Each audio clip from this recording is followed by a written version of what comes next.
The patrol car's lights washed the empty highway in alternating red and blue, slicing through the dark like a warning meant for no one else. Midnight traffic had thinned to almost nothing. A single sedan rolled to the shoulder, tires crunching over gravel, engine humming low as it settled into stillness. Inside sat a black woman in her early 40s, posture straight, hands resting calmly on the steering wheel. She did not rush. She did not fumble. She waited. The officer approached slowly, one hand near his belt, the other holding a flashlight that cut across the windshield and lingered on her face. His tone was sharp before he even reached the window. He said the stop was for a broken taillight. He said it like a conclusion, not an explanation. She nodded once, eyes forward, voice measured when she responded. She asked which light. She asked without challenge, but he didn't answer. Instead, he asked where she was coming from. Then where she was going. Then why she was driving this late. Each question stacked on the last, none connected to the taillight he claimed was out. She answered briefly, politely, offering nothing extra. The flashlight drifted again, pausing on the dashboard, the back seat, the trunk release. The silence between questions grew heavier. When he asked for her license and registration, she moved carefully, narrating her motions the way drivers learn to do when they know being calm is not always enough. He watched her hands as if expecting a mistake. When she handed over the documents, he didn't glance at them right away. He studied her instead, eyes narrowed, jaw set, as though the stop had already become something else. The radio on his shoulder crackled with another unit calling in a routine update. He ignored it. He leaned closer to the window and lowered his voice, making the moment feel private even though the road was wide open. He told her to step out of the vehicle. He did not explain why. He did not ask. He told. She hesitated for half a second, then complied. The night air was cold, sharp against her skin. She closed the door behind her gently, as if trying not to disturb the balance of the moment. The officer positioned her near the rear of the car, hands visible, feet apart. Passing headlights illuminated them in brief flashes that he began again with the questions. Her job. Her destination. Why she seemed nervous. She wasn't nervous, but she knew better than to say that. She answered evenly, refusing to rise to the edge in his voice. That restraint seemed to irritate him more. His words grew tighter, his patience thinner. He warned her about obstruction. He warned her about compliance. A phone appeared in the distance, lifted by a driver slowing down, its camera catching the lights, the officer's stance, the woman standing silently beside her car. Another vehicle passed. The stop was no longer invisible. The officer noticed. His shoulders squared. His voice rose just enough to be heard. He told her she was lucky he hadn't already cuffed her. He told her he could make this night very difficult. The threat was casual, practiced, delivered without anger, as if it were simply another tool on his belt. She met his eyes for the first time, calm still intact, dignity unbroken. She said she was cooperating. She said she wanted to understand what she had done wrong. He stepped closer. The red and blue lights reflected off his badge, his nameplate, the authority stitched into his uniform. In that glow, the imbalance was unmistakable. One person held power backed by a system. The other stood alone on the side of a dark road. The officer made a decision then. He reached for his radio and called for backup, his voice steady as he described a non-compliant driver. The words hung in the night air, already reshaping the story. The woman listened, expression unchanged, as the sound of another siren began to rise. It was the kind of call that sounded routine, ordinary, and harmless, yet it carried consequences that would soon stretch far beyond this stretch of asphalt, and silence followed. The second patrol car arrived with less urgency than the first, lights cutting in at the last second before settling behind the scene. The siren shut off quickly, replaced by the low murmur of engines idling. Two officers now stood under the pulsing glow, their shadows stretching and overlapping on the pavement. What had been a solitary interaction was now a small perimeter of authority. The first officer spoke first, controlling the narrative. He gestured toward the woman, described her as evasive, implied resistance without naming it directly. His words were careful, shaped for official ears. The second officer listened, eyes moving between the speaker and the woman, noting her stillness, her posture, the absence of chaos that usually accompanied the word non-compliant.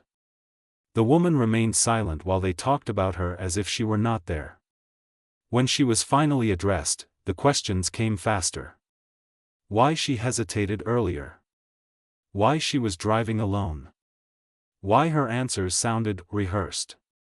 Each question assumed guilt, framed neutrality as suspicion. She answered when asked, stopped when interrupted, adjusted her tone to stay calm even as the situation tightened around her. The first officer asked for consent to search the vehicle. She declined, politely, clearly. The refusal changed the temperature immediately. The officer's jaw tightened.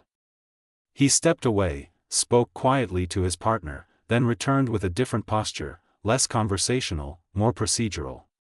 He informed her that a K-9 unit was on its way. He said it casually, as if it were a minor delay, not an escalation designed to pressure compliance. Minutes stretched. The highway felt emptier now, the occasional passing car slowing just enough to notice.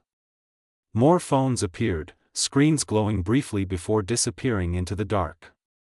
The woman stood where she was told, arms relaxed at her sides, eyes forward. She did not argue. She did not plead. That composure seemed to bother the first officer more than defiance ever could. He warned her again about obstruction. He mentioned arrest without specifying a charge. He circled her vehicle, flashlight tracing the seams of the doors, the trunk, the undercarriage. Each pass felt deliberate, performative. The second officer remained quieter, watchful, increasingly aware of how little justification there actually was. When the K-9 unit arrived, the scene grew louder, more official. Another patrol car. Another uniform. Another layer of authority. The handler walked the dog around the vehicle while the first officer watched closely, almost expectantly. The woman watched too, face unreadable, as if she had already accepted whatever outcome was coming. The dog completed the circle without alerting. Once. Then again.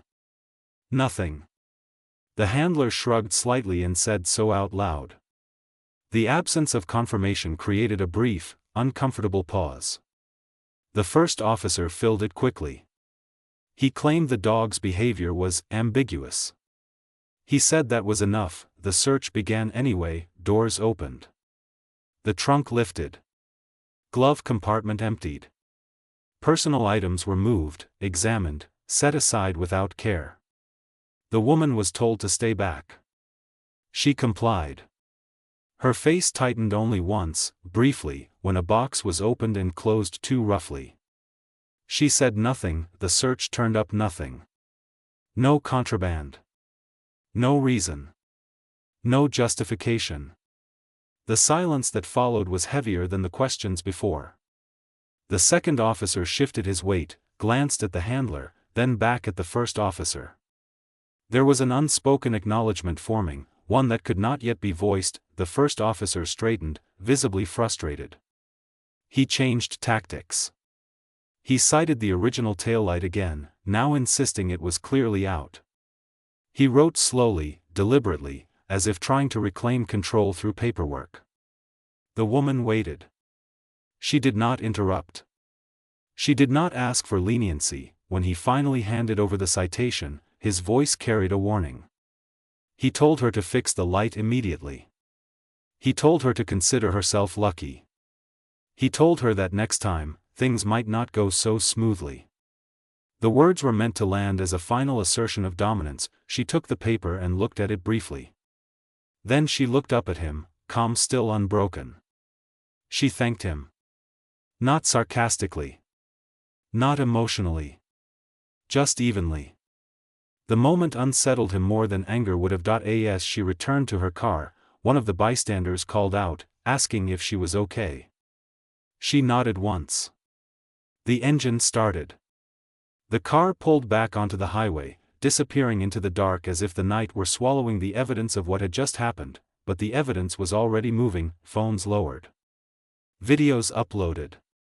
Clips trimmed and shared. The stop, which had been framed as routine, began its second life online, detached from the officer's control, stripped of his narrative, visible to thousands within minutes. Comments appeared. Questions followed. View counts climbed. The first officer returned to his patrol car unaware of how quickly the balance had shifted. He logged the stop, summarized it in language that felt safe, routine, defensible. He did not mention the cameras. He did not mention the silence after the search. He drove off believing the night had ended in his favor. He was wrong. By morning, the footage had spread far enough to detach from the original accounts that posted it. The officer's voice, captured cleanly in the night air, played again and again across screens. His warnings. His assumptions. His casual threats. Each replay stripped context away until only behavior remained. Viewers did not need commentary to understand what they were seeing. At the precinct, the stop was already being discussed, though not publicly. The first officer sat at his desk, posture relaxed, scrolling through reports.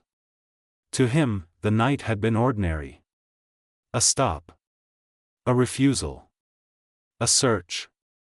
A citation. He had followed procedure as he understood it. He believed that procedure protected him. A supervisor paused at the doorway longer than usual. He asked about the traffic stop on the highway just after midnight. His tone was neutral, but the timing was not. The officer answered confidently, reciting the report almost word for word. Broken taillight. Nervous driver. Non-compliance. Safety concerns. He emphasized control, authority, judgment. The supervisor listened without interruption. When the officer finished, he asked a single question. Why call for a K-9 when there was no alert behavior and no visible violation beyond equipment failure?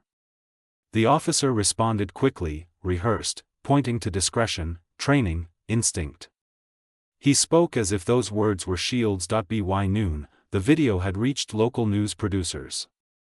By early afternoon, it was being shared by civil rights attorneys, former officers, legal analysts.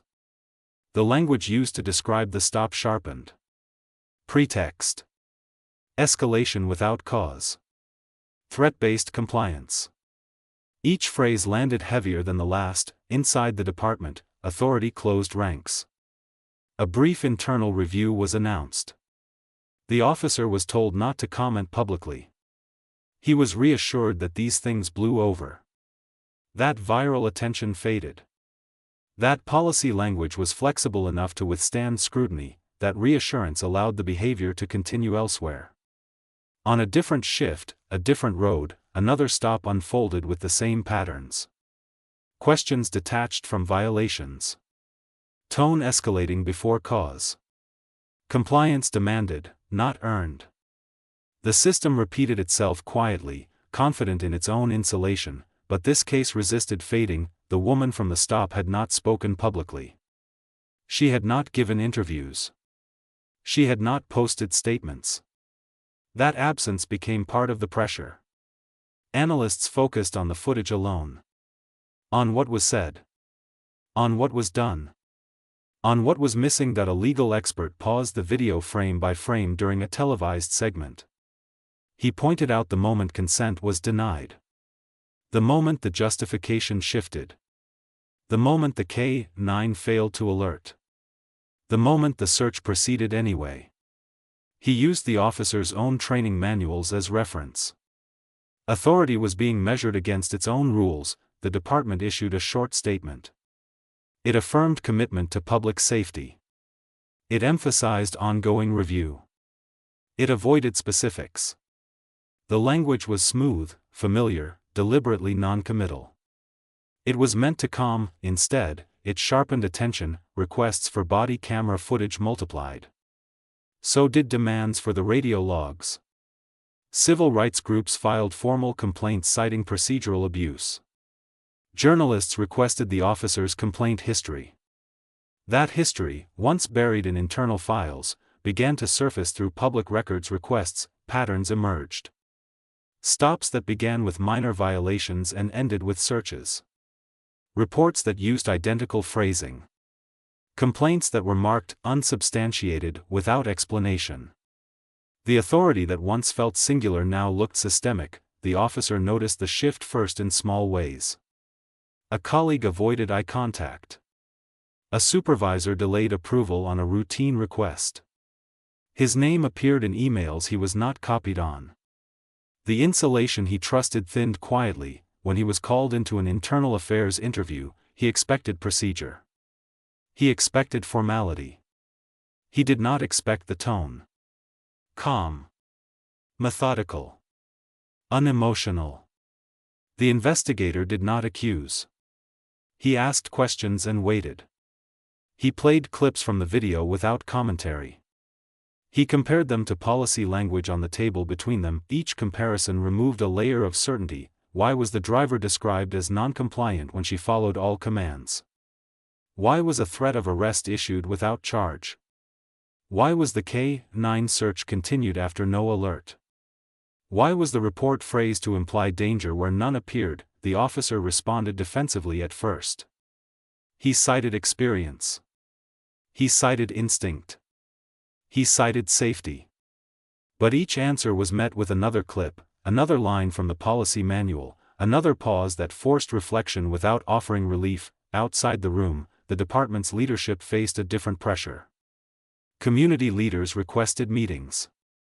City officials asked for briefings. The mayor's office asked whether this case would become another symbol. No one wanted another symbol. The department placed the officer on administrative leave pending review. The announcement was framed as standard. Temporary. Procedural. But the timing spoke louder than the wording. Authority was adjusting under scrutiny. More footage emerged. Another angle from a passing car. Clearer audio of the threat. A better view of the woman's stillness as accusations were layered onto her silence. The narrative the officer wrote no longer matched the record the public could see. Internal emails circulated questioning training standards. Use of discretion. Accountability mechanisms. Each message acknowledged, indirectly, that the issue extended beyond one stop, one officer, one night. The officer, now at home, watched the coverage shift. His confidence eroded not through confrontation but through exposure. The rules he believed protected him were now being used to evaluate him. The authority he wielded was being weighed, measured, and found inconsistent. He realized too late that authority does not disappear when challenged. It reverses direction. The reversal did not arrive with sirens or headlines. It arrived quietly, through channels the officer had always trusted to protect him. An email from Internal Affairs requested a follow-up interview. Another from the city's legal department requested preservation of all communications related to traffic stops over the past 12 months. The language was neutral. The meaning was not at the same time. The woman from the stop finally moved. She did not call a press conference.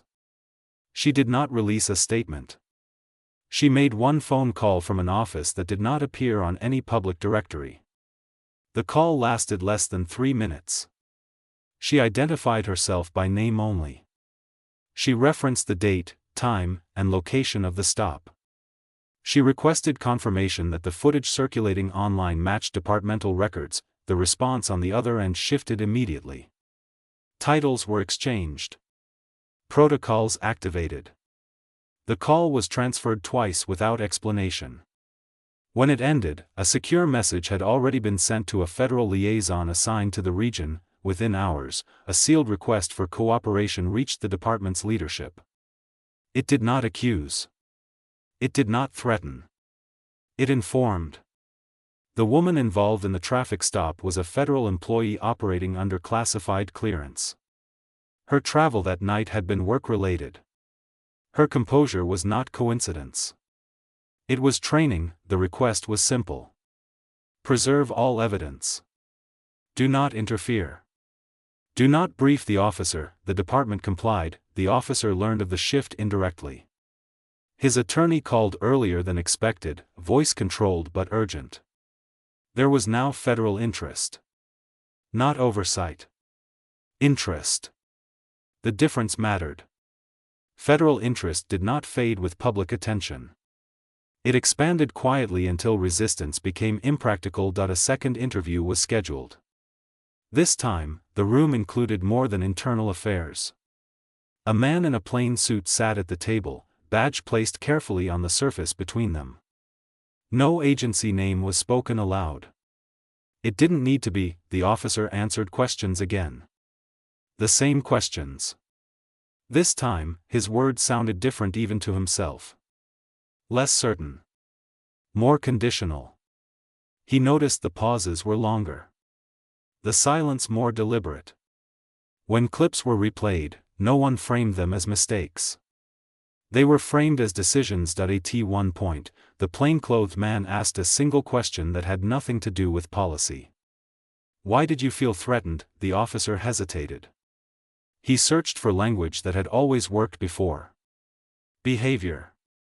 Tone. Unknown variables. The man waited. When the answer finally came, it sounded thinner than intended. The man nodded once and made a note. Elsewhere, the woman continued her work uninterrupted. She did not watch the coverage. She did not track the comments. Her role was not to confront but to observe systems under stress. She had done that on the side of the road. Now others were doing it in offices and conference rooms. A closed-door briefing was held with city officials. The federal liaison outlined concerns not just about the stop, but about patterns consistent with civil rights exposure.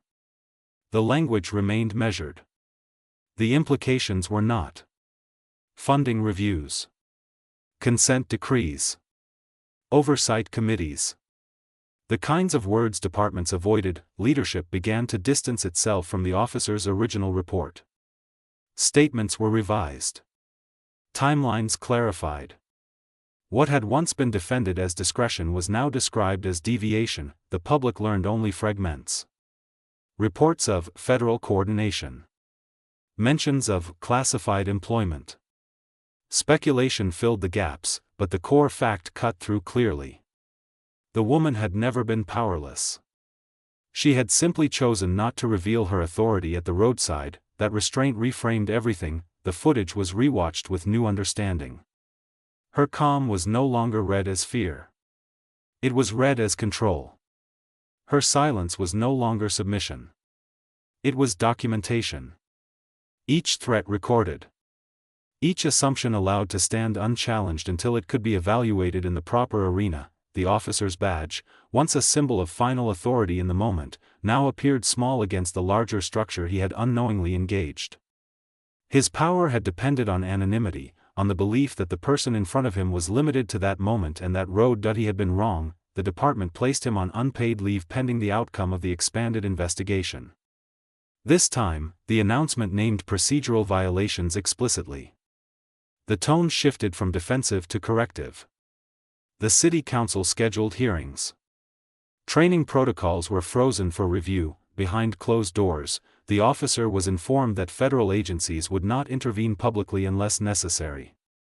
That statement carried its own weight. Compliance was no longer optional. Cooperation was expected. The authority that had once flowed in one direction now moved in another, calmly, methodically, without spectacle. The rules the officer had relied on were being applied to him with precision. No shouting. No chaos. Just process. On the side of the highway, he had believed the encounter ended when the car drove away. He had believed control meant the last word. He now understood, too late, that real authority does not announce itself in the moment that it waits. The consequences unfolded in layers, not all at once, and never loudly. There were no handcuffs. No public takedown. What followed was slower, more precise, and far more damaging to the kind of authority the officer had relied on. The first notice came through official channels. A formal charge of policy violation was issued, citing specific clauses rather than general conduct. Unlawful escalation. Misrepresentation of noncompliance. Improper use of K-9 deployment. Inaccurate reporting. Each violation was listed with timestamps and cross-referenced footage. The language was clinical. It did not accuse intent. It documented impact. The officer's union representative reviewed the findings and offered a familiar reassurance. Due process. Arbitration. Precedent. But even he noticed something different. The documentation was unusually thorough. There were no gaps to argue over, no ambiguities to stretch. Every claim was anchored to video, audio, or policy text. A disciplinary hearing was scheduled. Closed to the public, but not insulated from consequence. The panel included internal leadership, an external oversight representative, and a legal observer from the city. The officer spoke at length, explaining stress, experience, judgment. He emphasized safety. He emphasized instinct. He emphasized the unpredictability of the job. The panel listened. Then they played the footage again. This time, it was not played to determine what happened, but to determine what did not. No raised voice from the driver. No sudden movement. No threat. The space between justification and action became impossible to ignore. Authority was not questioned emotionally. It was audited. The ruling came days later. Sustained violations. Suspension without pay. Mandatory retraining pending further review. Removal from patrol duties indefinitely. The decision avoided dramatic language. It did not need it. The effect was immediate. The officer's badge was surrendered temporarily. His firearm secured. His patrol car reassigned.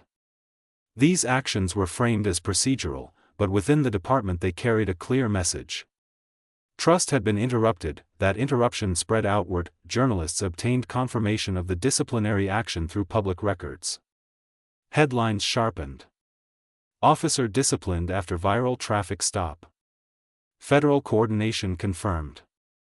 The story extended beyond the individual. Analysts began connecting it to broader patterns. Discussions of pretextual stops returned to the forefront. Civil rights attorneys cited the case in filings unrelated to the original stop. The footage became an exhibit. A reference point. A demonstration of how authority escalates when unchallenged, and how documentation changes outcomes. The woman's silence on the roadside was now understood as strategic restraint. Inside the department, command staff faced questions they could not deflect. How many similar stops had gone undocumented? How many reports relied on language unsupported by evidence? How often discretion masked deviation? An internal audit was launched, initially limited in scope. Random sampling of stops. Review of K-9 deployments. Comparison between written reports and available footage. The findings were uncomfortable. Patterns echoed the case that had triggered the review. The audit expanded. Officers were called in for interviews, not as suspects, but as data points. Training officers were asked to explain how discretion was taught. Supervisors were asked how complaints were evaluated. The process was methodical, not accusatory, which made it harder to resist. Meanwhile, the officer at the center of the case watched his professional identity erode quietly. Invitations to specialized units disappeared. Certifications expired without renewal. Colleagues stopped seeking his input. None of this was announced. It simply happened that he appealed the disciplinary decision. The appeal was denied. The denial referenced not public pressure, but internal consistency. Policy applied evenly. Evidence evaluated impartially. The language was careful, deliberate, impossible to frame as reactionary. Authority was protecting itself by correcting itself. The woman remained unnamed in official documents released to the public. Her role was described only in functional terms. Federal employee. Protected status. Classified assignment. The absence of detail reinforced the imbalance the officer had misjudged. He had assumed visibility equaled power. He had been wrong. Behind the scenes, federal observers continued to monitor the department's response. Not with overt commands, but with expectations. Progress reports were requested. Timelines established. Compliance metrics defined. The oversight was quiet but constant. City officials felt the weight quickly. Budget discussions included conditional language. Grant renewals referenced accountability measures. No threats were made. None were needed. The implication was clear. Reform was no longer optional. Publicly, the department announced additional training initiatives. De-escalation. Bias recognition. Constitutional policing. The announcements were careful not to mention the officer by name. But everyone understood the origin. Community forums were scheduled. Leadership appeared in person. They spoke of trust. Of listening. Of improvement. The woman's video was referenced indirectly, described as a recent incident. The restraint mirrored her own. The officer attended one of these forums anonymously, sitting in the back. He listened as residents described fear that mirrored the calm he had mistaken for compliance. He heard his own language echoed back to him through other experiences. It did not feel accusatory. It felt factual. At home, he reviewed the stop again, alone. Without the justification of the moment. Without the assumption of control. He noticed details he had ignored. The steadiness of her hands. The clarity of her questions. The absence of threat. The realization did not arrive with guilt or anger. It arrived with understanding. The system he believed existed to support him had not betrayed him. It had evaluated him. That evaluation extended beyond discipline. It altered the department's risk profile. Insurance carriers adjusted premiums.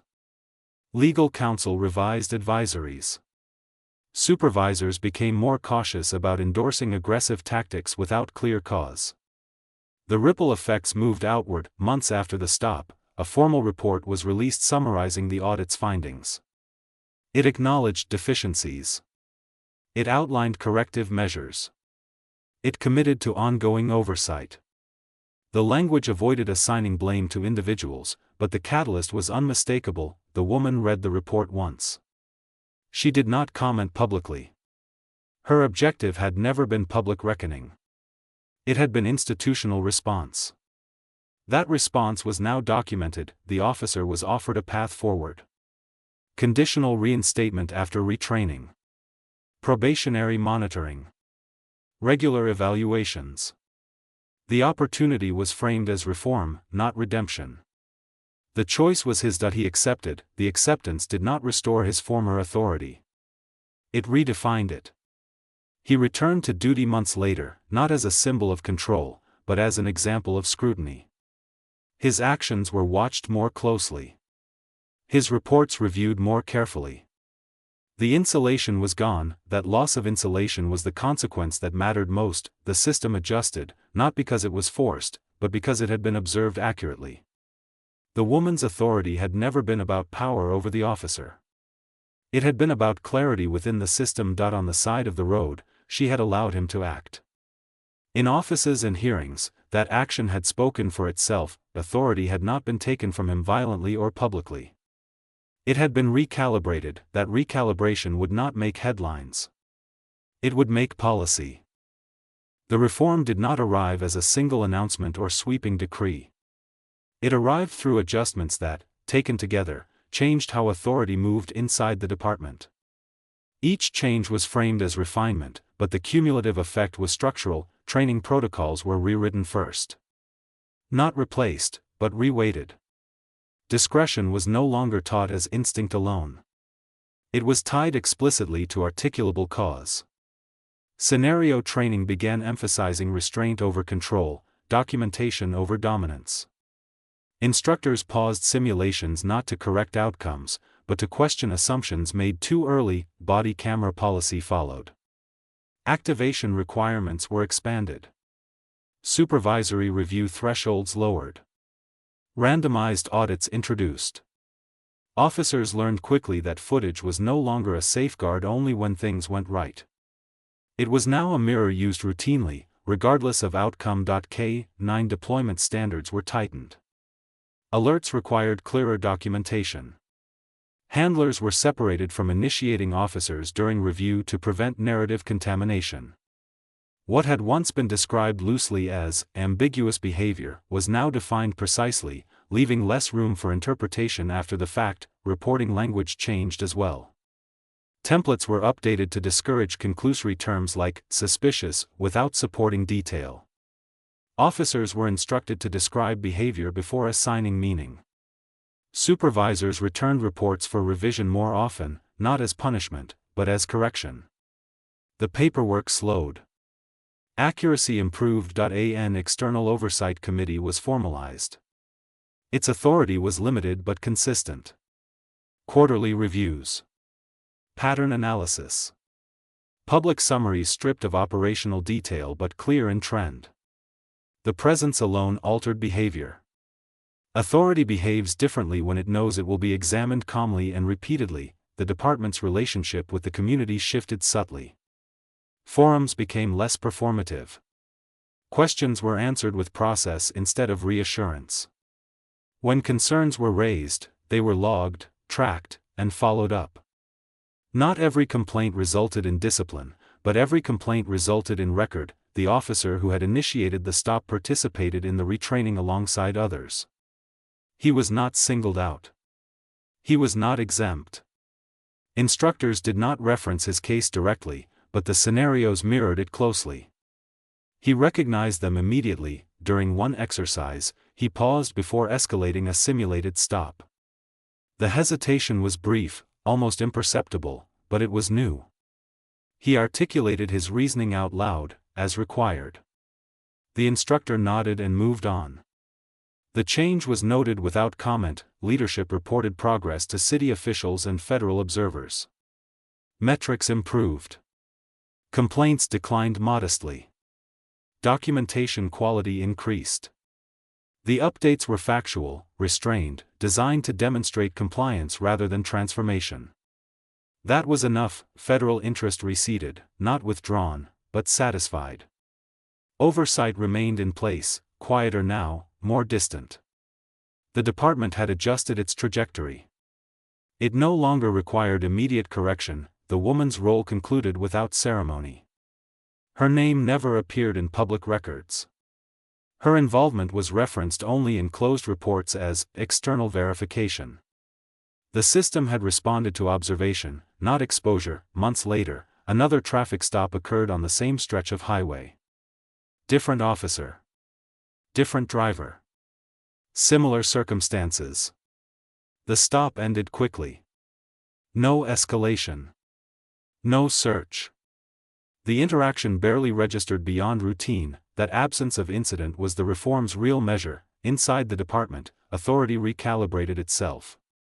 Not weakened. Redirected. Officers still held power, but it was bounded more clearly, exercised more deliberately. The rules they enforced had become the rules they felt. The system had not been dismantled. It had been corrected. The story did not end with a verdict or a speech. It ended the way most real accountability stories do, quietly, in changed behavior that no one applauds but many feel. The woman drove that highway again months later. Different time. Different traffic. The road looked the same. The lights, the exits, the long stretches of dark were unchanged. What was different was invisible. A recalibrated system. A corrected chain of decisions. Authority that had learned it could be observed without being challenged. She was never identified publicly. To most viewers, she remained an anonymous figure in a viral clip, a calm voice, steady hands, controlled silence. But anonymity was not erasure. It was intention. Her goal had never been recognition. It had been response. The officer continued his career under closer scrutiny. Not as punishment, but as condition. He no longer relied on instinct alone. He documented. He paused. He articulated cause before action. The badge did not feel lighter. It felt heavier. More accountable. More exact. Inside the department, the video faded from daily conversation, replaced by policy language and training schedules. New officers learned the case without names, framed as instruction rather than scandal. What mattered was not who was involved, but what had been revealed. Outside the department, viewers moved on to the next story. Another clip. Another outrage. Another moment of imbalance. But something remained from this one, a clear demonstration that justice does not always arrive through confrontation. Sometimes it arrives through restraint, through allowing authority to expose itself fully before it is evaluated. The woman had understood that on the roadside. She had understood that power does not need to announce itself to be real. That systems reveal their weaknesses when they believe they are unobserved. That calm is sometimes the most disruptive response available. This story was never about one officer. It was about a pattern meeting a limit. About authority encountering documentation. About rules being applied not selectively, but precisely. For those who watched, the takeaway was not vengeance. It was clarity. Know your rights. Document when you can. Stay composed when possible. Systems respond to evidence more reliably than they respond to anger. Accountability is rarely instant, but it is cumulative. Justice, when it works, does not shout. It corrects, and sometimes, the most powerful moment in a story is not when someone fights back, but when they simply stand still, let the system speak, and trust that truth, recorded accurately, will do the rest.